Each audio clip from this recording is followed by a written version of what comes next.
Yan, isang magandang araw muli sa atin lahat mga kababayan, mga kasulid. Maligayang pagbalik sa ating channel.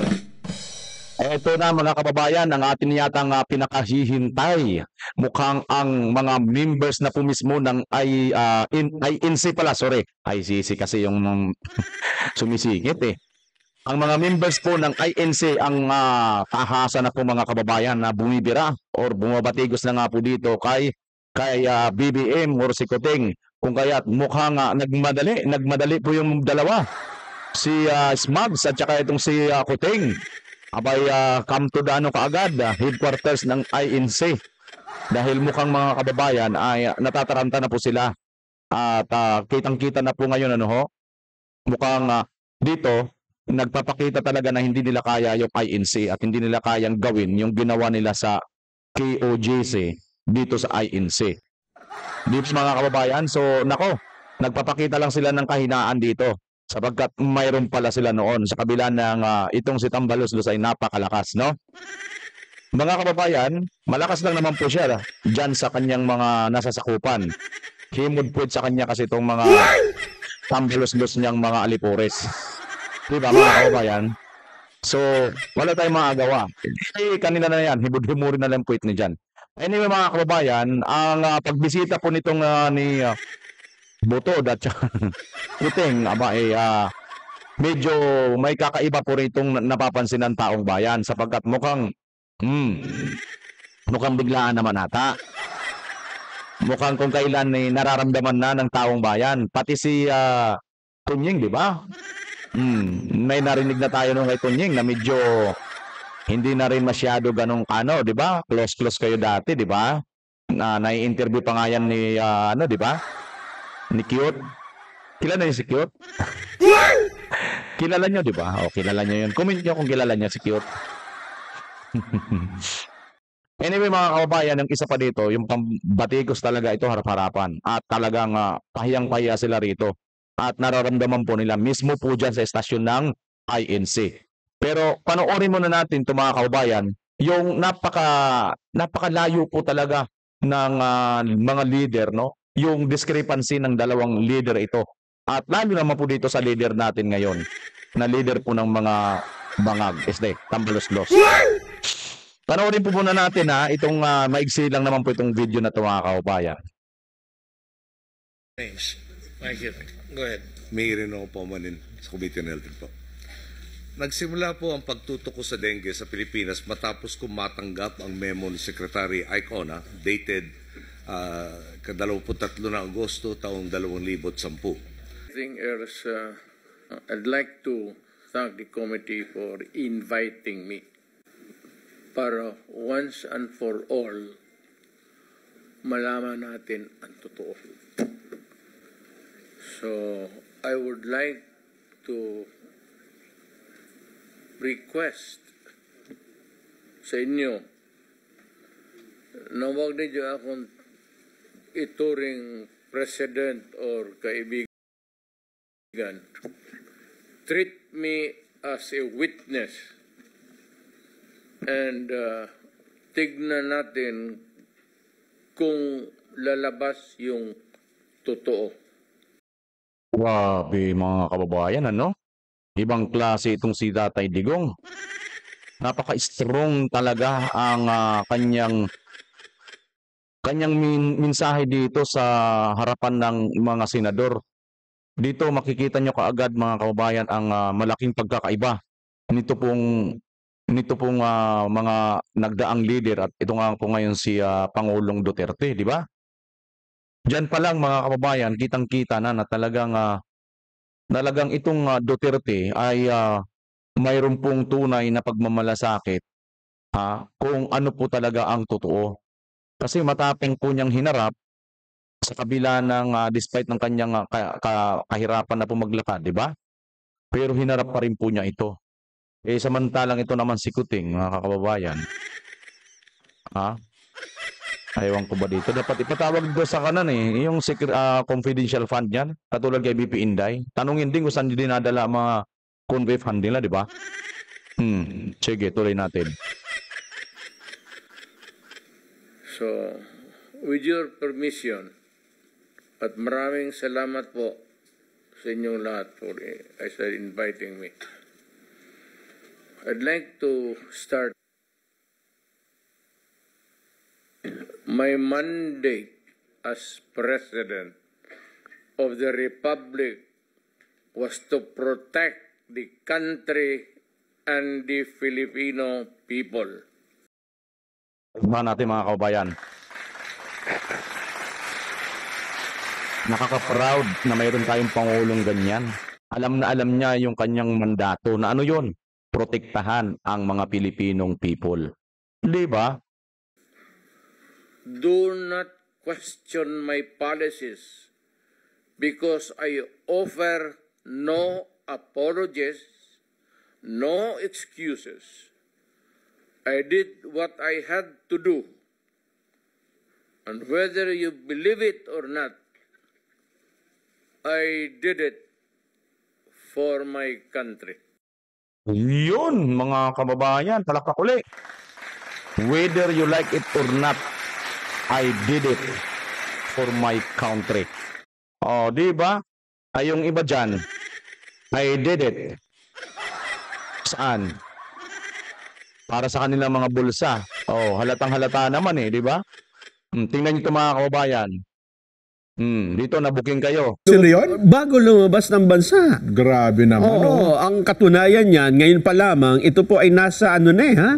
Isa na itong typhoon category. Aha. Leon, ang kanyang latest na estimated location, 505 kilometers ng east of Tugigaraw, Cagayan. Tugigaraw City. Alam mo ba kung yung ano niyang maximum sustained winds niya? Oo. Lakas ng hangin? Oh. 150 kilometers per hour na. Kaya pala yung karatula ng Tugigaraw natuklap ng pinto. Ganun ba kalakas ang hangin yan? Alin yung Yung kayo na yung Hindi, dati na. pintura ng Tugigaraw City. Dati na yata yun. Dati na ba? Yan ito. Luma na. Luma na ba yan? Baka yung pinturang ginamit ay hindi yung ginagamit nung Baka- mahaba ang balbas at bigo. Akala ko dahil sa hangin ng leyon yun. Hindi. Hindi ba?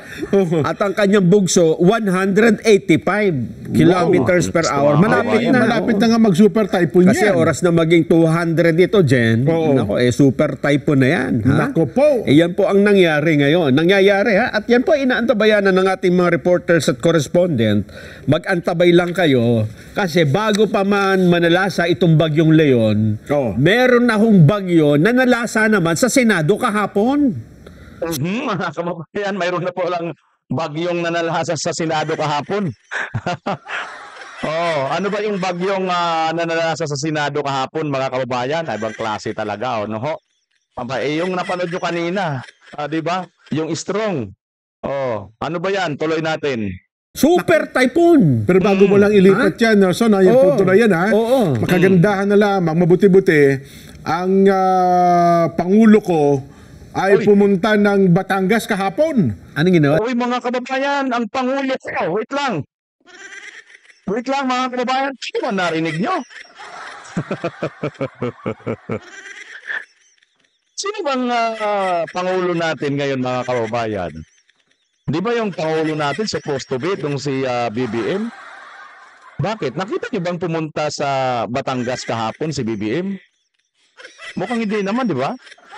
Ang nakita natin, si Pangulong Duterte. Teka. Klaruhin mo nga, Mr. Klaruhin natin kung ano yan. Doon. At doon na mahagi pinuntahan ng mga biktima ng kalamidad. Sino bang presidente yan? Uy, Kasi ang alam ko, yung presidente talaga Oo. ay sumakay ng helicopter, Jen. Anong helicopter ba? Oo. Ako nga pala nung isang araw. Tinignan. Kasi baka siyempre naman, Pero hindi ata naputikan, hindi ata nakipagkamay pa sa tao. mahirap nang maputikan, baka maubuhin, di ba? yung pala yun. Mahirap na daw maputikan. Yung pagkakaalam niya na presidente nila ay sumakay ng chopper. Ay samantalang ang presidente ko, yung sinasabi ng isang kausap niya kanina, nagpunta doon, hindi naman sumakay ng chopper. Teka, lilinawin nyo kung sino yung presidente yan, ha? INC. Baka ito siguro narinig ito eh. No? Malamang nakatutok dito itong mga kampo nila Butod, Tamba at saka Luslus at saka ni Atras Abante. Di ba mga kababayan? Tuloy natin. O kaya naman sipunin. Ang tinutukoy ko na presidente Ay, sino? ay ang dating Pangulong Rodrigo Duterte. Nelson. Ayun nga. Okay, mga kababayan, palakpakan natin yan. Oh, yung palang tinutukoy ng member ng INC. Ano kaya ito mga kababayan? Siguro si Butod ngayon, sinapak na naman tong si Puti. Baka nagka-black eye siguro ito, pininturahan na lang yung... Hindi. Joke lang yan ha. Pero kung magkatotoo, okay lang. Kung na-black eye at nasapak nga na Butod, gusto nyo ba yun? Baka pininturahan na lang dito yan eh, no? Para ano? Make up pala, make up naman. Para may pintura ba talaga? May mantakin mo pagkagaling pala sa Senado. Yes. Agad-agad mantakin mo. Ayun oh. Sa Talisay. Tumuloy pa po siya ng Talisay, Batangas. Oo. At personal pong nakiramay sa mga... Ito po yung namatayan ito. Kasi nga nagka-landslide dyan eh. Oo. At yan po ang lugar na pinakamaraming casualty namatay dahil sa bagyong Christine. Oo. Kaya sabi tuloy ng iba nating kababayan, yan ang Pangulo ko. Oo nga. Hindi yung kundi sabi nga, yan ang Pangulo namin. Kasi parang Takin mo? mamimiss mo nga, di ba? Oo. Yung isang presidente na Yan ang pangulo rin namin. Ewan ko lang kung sino may pangulo ng isa. Hindi naman pangulo yun eh. Ano yung di ma? Panggulo.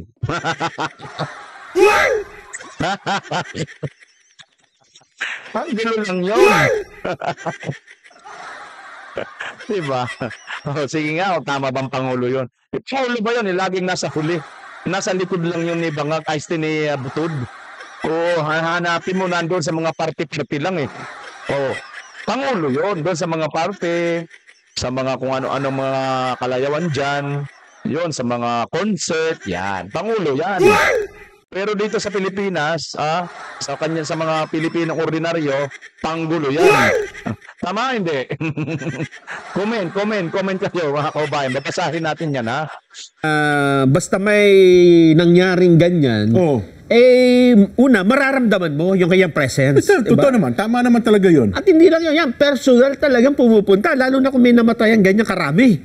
Di ba? Mo yan, no? Oo. Akala ko pa naman, sabi niya kahapon, bago umalis ng Senado, wag niyo na ako ipapatawag dito, wala na akong pamasahe, ha? Pero siyempre, hindi niya siguro masikmura, Jen, na uuwi siya ng Davao na hindi man lang niya madadaanan yung mga kababayang natin, kapwa Pilipino, na namatayan. Kasi siguro sa isip niya, baka hinahanap ng mga taga-Talisay ang presidente. Kita nyo mga kababayan, ha? Imbis unahin yan ni Kuting na pumunta dyan, kasi inuna pa talaga, mga kababayan, inuna pa talaga ang pumunta dito sa INC. Tingnan niyo mga kababayan, putulin muna natin ito, saka natin ituloy kasi medyo mahaba ito. Tingnan niyo, ito mga kababayan, mas inuna pa niya ang pumunta sa leader ng INC. Ano naman, in due respect din sa INC. Hindi naman nila kasalanan yan kung sila yung inuna pa nitong bisitahin ni BBM, di ba? Pero mga kababayan, ayan no, dating Pangulo, hindi na Pangulo, siya patuloy ang nauna sa'yo, bumisita mismo at mag-send ng sympathy.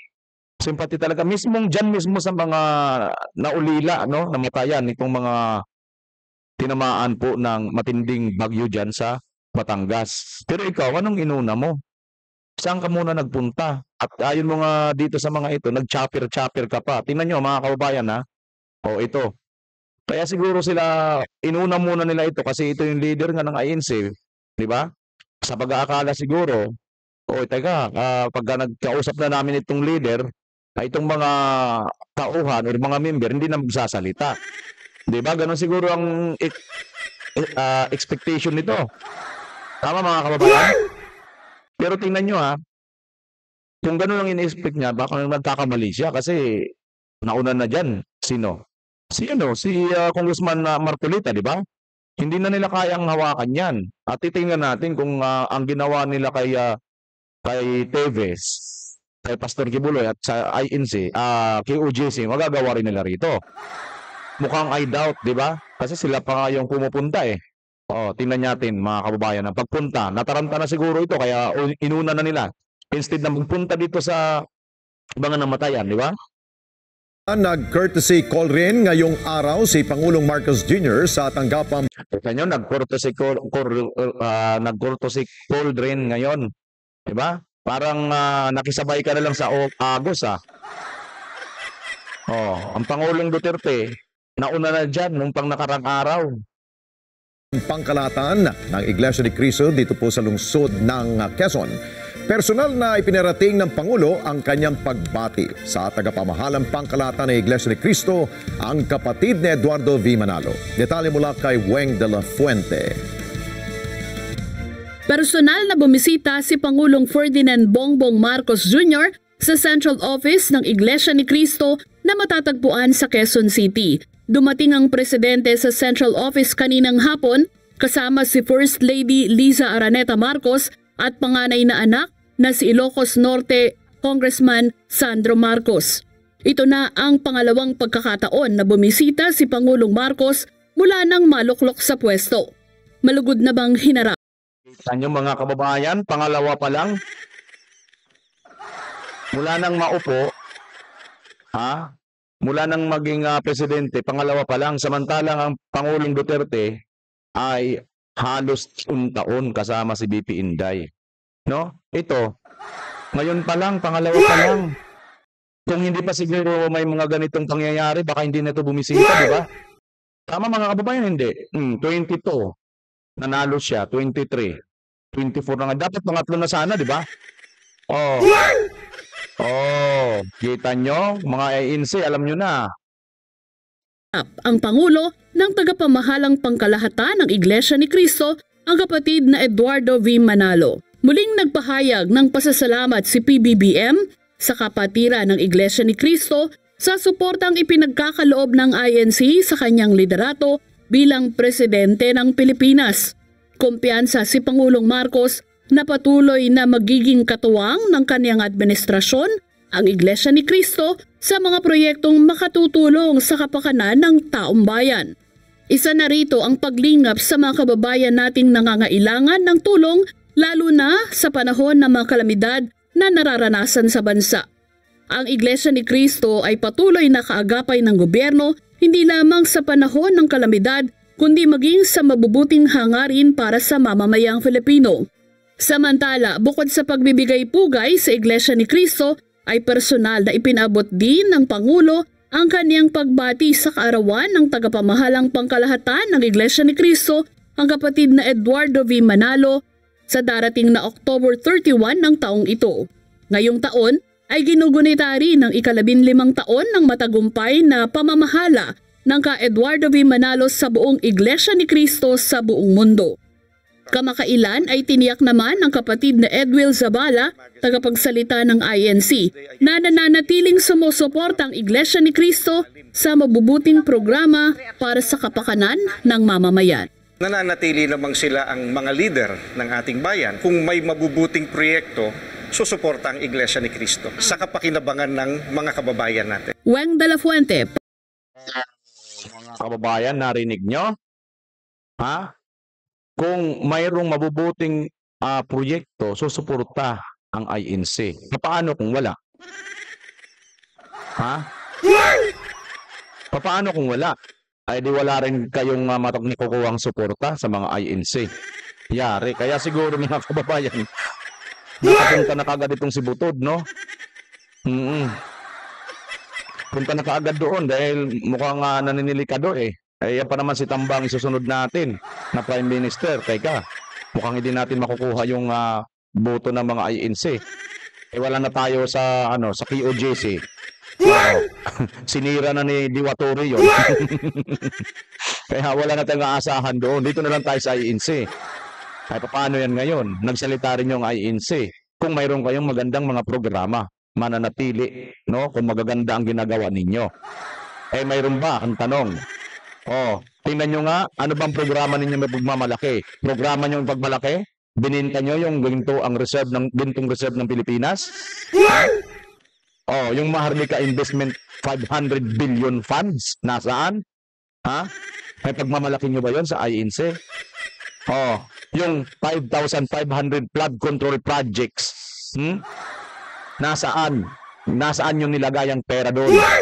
Bakit walang nakikita ang taong bayan? Oh, ano pa? Yung 90 billion ng PhilHealth. Oh, mabuti nag-desisyon ng Supreme Court. Natakot na kayo dyan. Binalik na 60 billion pa lang yata, mga kababayan. Mukhang may 30 billion pa. Teka, mukhang nandun na yata sa mga buhaya. Ano pa? Napakarami pa. Napakarami pa ng mga dapat niyong sagutin sa bayan. Bakit ganito ang nangyayari? Kaya wala kayong napakarami palpak, pero magandang proyekto, mukhang wala. Kaya, nako, manda kayo. Muna, punta na lang, kahit magpanggap na lang muna akong ako presidente, kunwari. Ako naman, naniniwala. Siyempre, bilang dating presidente, di ba? Grabe mga kaubayan, tinan nyo. Talagang asaan yung ano dyan? Asaan yung pakikipag ano lang dyan? Pagiging plastic niyan, yung tanawin na yan,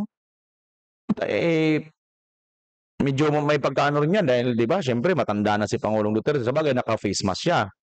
Pero alam nyo, hindi naman sa nag-ano tayo, no? Syempre, iniingatan din natin ang kalusugan. Matanda na yan, Di ba? Pero pinakita niya talaga na ganyan siya kalapit sa mga puso ng taong bayan. Hindi lang pinapakita sa salita, kundi pati sa gawa. Sa kanya pa rin ano yan? Oo naman. Oo, gawi, di ba? Kumbaga, naka-embed pa rin sa kanyang damdamin niya. Na basta mesa ko na, dapat puntahan. nandun siya. Totoo ba yung matawag? Nakabasto na ang Pangulo, no? Hindi lang yun dyan, kasi di ba, doon pa nga sa Senado, tumaas nga yung BP, di ba? Yun na nga, Nag-pressure, tapos sabi nga na, baka pagod na kayo. Break natin. Tapusin na natin. Pero parang nabitin pa kahapon sa... Patatapusin nyo na kagad. Yan lang ba itatanong nyo sa akin? Yan lang pa itatanong na yan. Marami pa ako ikukwento Kaya marami pa akong sasabihin sabi niya siguro, total, wala naman kayo maitanong na sa akin. Hindi ko na sasayangin ang oras ko. Bago ako pumunta ng Davao, kasi mahal pa masahe Diretso muna ako doon sa mga kababayan nating namatayan. Malayo-layo rin ang biyahe ko. Nagbayad lang ng Pangulo, hindi brerong biyahe yan, Kung galing ka ng Malacanang, ng Senado, Pasay. Sa Pasay, kahit pa nag-skyway ka sa Tutumas, mga 3 hours. 3 hours din yan. Hindi lang yun, kasi hindi naman maganda pa yung kalsada doon. Yun na diba? nga. Oo. Kaya pala talaga sabi ng iba, yan ang Pangulo ko. Parang Oo, yung gagong na mga ano doon yung mga congressman dyan, mga politiko dyan sa Batangas, nako, tingnan nyo naman, di ba?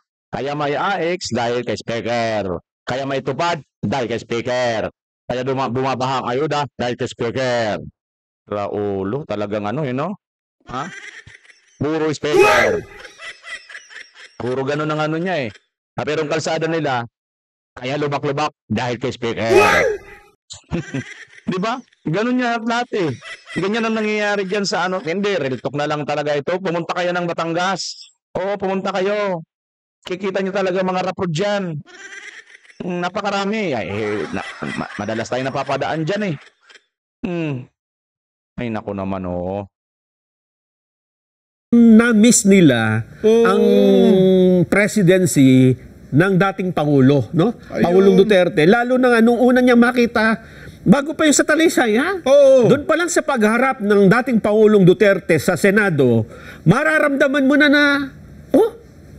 oo nga, ganito dapat ang presidente. Alam mo yung tinutukoy ko dito? Yung firm, yung paninindigan. At yung pag-ako ng responsibilidad. Na, sige, kung gusto nyo, ako ang mananagot lahat yan. I take full responsibility. Kasi ako ang presidente noon hindi ba? Tanungin nga natin si Ginoong Cesar Chavez. Ginoong Cesar Chavez, head ng PCO. Pakiusapan niyo na ba ang Pangulong Bongbong na bukod sa kanyang pagka-chopper, ay may napuntahan na ba? May binabaan na ba siya? Na mga lugar na naapektuhan ng Bagyong Christine? Wala pa. Baka naman wala pa daw Oy. Nasaan na? Biruin mo. Ay, may binabaan pala. Oo, mayroon mga kababayan. Buryaso nga lang yung nasa Bicol, naalala nyo? Kasi binag na nga ni Marlica yun, di ba? Na sinasabi, secret lang. Kaso nga nabulgar ni Marlica, kaya nalaman ng taong bayan, kaya nagpakita sila ng video. Pero yung video na yun, mga kababayan, sala na naman. Bakit? Eh ba yung isang tambalos, isang politiko doon, dinidiktahan ng mga tao. Yung mga malulungkot ang mga mukha, at saka hindi siya gustong makita doon. Ha? Ba sinabi ba naman, magpasalamat kayo kasi dumating ang Pangulo, binisita kayo. Kailangan pa ba yun? Patanaw pa na utang na loob pag binisita lang? Tingnan nyo, wala na yun mga kababayan. Hanapin nyo yung post ng video na yun. Wala na. Inerase na, biniro na po yun. Nagpasan lang natin. Kung kasi ultimo meeting lang dyan sa isang sulok eh. Oh. Ginagawa na nilang balita eh. Oh. Di ba? Nag-meeting po kaming tatlo dito sa isang sulok at kami Tanong nga natin, baka hindi na natin alam. Tanong nga natin kay Ate Eden. Oo nga. Pakitanong nyo nga sa mga kasama namin dyan sa production, meron na ba, bukod sa pag-chopper ng Pangulo, kasama pa si Ate Eden nung nag-chopper? Yes. Sinama Meron pa na ba ang siyang daming media eh. binabaan na isang lugar, o kaya pinuntahan, personal, na mga namatayan o ano, na nag-abot na ba ng tulong? O kaya nagpalakas man lang ng loob, di ba? Oo. Wala. Utang na loob pa ng mga tao na binisita sila roon. Yun yung ginawa nitong si Kuting mga Baka kababayan. nangako kating paliwanag. Oo. Apay nagulantang din po ang lahat pati lalo na yung Quadcom kayo muna manggamot. Ay, nako. Talaga naman. So, yun ang medyo mabigat. Kasi mako-compare yung context, di ba? Ay, siyempre, tama. Hindi, bakit ba inamin ni... Anong tawag sa'yo? Utu-utu ang gullible ka tawag sa'yo doon. Di ba? Meron pa isa yung magandang sinabi niya, yung gusto, dadalhin ba kita sa impyerno ba sinabi ni Pangulong Duterte? Hindi ko maalala yung tanong sa kanya ukol sa bagay na yon. Well, anyway, nilalatag lang po natin yung mga nangyari kahapon. Kung ano ba ang naging kwento. Marami ho ang sinasabi namin, marami ang nakamiss, nakaalaala kay Pangulong Duterte at doon nung tinapos na ang pagdinig, tapos na ba? Bakit nyo tinapos ka agad? Marami pa akong aaminin eh. Marami pa akong gusto sabihin para na sa ganun malaman nyo na talaga lahat ang buong katotohanan. Di ba? Yun nga. Ituloy pa natin, Jen, ha? Doon namang idinadawit yung mga polis. Kasi kung... Yan. Dito muna natin yung mga kababayan. Kasi yung natin, talaga dito sa umpisa pa lang nitong vlog ng nung saganang mamamayan ng INC, makikita nyo talaga na binibira na po rito si Marcos, At itong ang kanilang PCO, si Chavez, tinatanong nga nila kasi nga wala daw itong update, no? Wala nang update, mga kababayan, ano nangyari? Magtrabaho rin kayo diyan sa PCO. Galaw-galaw. Aba, sumusweldo kayo diyan ng daang-daang libo, pera ng bayan, pero wala kayong ginagawa. Ano na ba? Sa bagay, siguro mga kababayan, hirap na hirap din sila. Bakit? Wala silang may balita siguro. Ano yung balita nila? Nagpa-party sa Malacanang? Habang kasagsagan ng baha? O nag-jamming-jamming? Birthday? Dumalo ng concert? Yung ba, babalita nila doon? Wala eh. Kaya walang balita ang PCO nila, di ba? Kawawa rin no? Kasi biruin mo ikaw ba naman malagay dyan sa trabahong yan? Gusto mo magtrabaho pero wala kang matrabaho eh. Kasi kung itatrabaho mo, gagawin mo yung trabaho mo, ibabalita mo yung ginagawa ng Pangulo, baka pati ikaw madali. Dahil wala eh. Biruin mo, yung dating Pangulo pa ang nauna na magpunta doon. Sa mga namatayan para magbigay po ng moral support at makidalamhati. Di ba, ikaw wala ka man lang nagawa? Ikaw ang Pangulo, sabi mo noon nang nangampanya ka, pagawin mong lahat para matulungan mo ang Pilipino. Ano na ngayon? So, ayan mga kababayan, kayo na bitong husga sa video na ito. Ano bang masasabi ninyo rito sa INC, mga members na nagsasalita na po ngayon? Ito na kaya ang uumpisa, no? Ng pagwawakas. Pagwawakas ng ating vlog. Hindi yung malapit na tayong tapos. Patapos na ating vlog. Kung ano mang inaisip ng pagwawakas ng kanilang termino, 2028 pa yun no? Oo. Kaya ilang taon pa? 2, 3 taon pa tayo magtitiis. Tiis-tiis muna, ha? Mayag ka? Pero okay lang yan, mga kababayan. Importante, mayroon po tayong mag-ama ng mga Duterte na talaga naman, kahit wala na sa posisyon at kahit nasa posisyon, lahat yan talagang full-out support at pinapadama nila sa taong bayan ang tunay na serbisyo, tapang at malasakit mararamdaman mo. Mga kababayan, this is Bimar Channel. Maraming salamat sa lahat ng nag-like at nag-share. At yung hindi pa nakapag-subscribe, subscribe na kayo. Sapagkat dito po tayo lagi sa ating tutok tambayan natin. Maraming salamat. Muli, Pilipinas as always. God first po. Mga kababayan, paki-comment po sa inyong mga masasabi dito at babasahin po natin. Thank you.